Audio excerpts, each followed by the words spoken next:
नमस्ते मुलांनो, मी जेव्हा माझ्या खिडकीच्या बाहेर बघते तेव्हा रोज सकाळी मला दिसतो एक पक्षी आणि तो पक्षी आहे कावळा।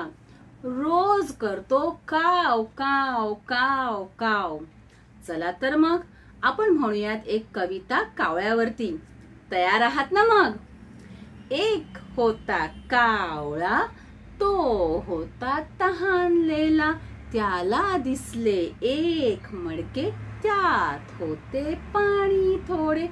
कावळा गेला उडून, दगड आणले वेचून, पाण्यात दगड टाकले, पाणीवर चढले।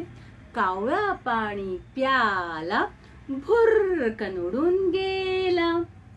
आता कावळ्याला दिसली दगड। जर तुम्ही त्या कावळ्याच्या जागी असता आणि आजूबाजूला दगडच नसती तर तुम्ही काय बरं केलं असतं? आपले कमेंट्स जरूर मला कळवा। धन्यवाद।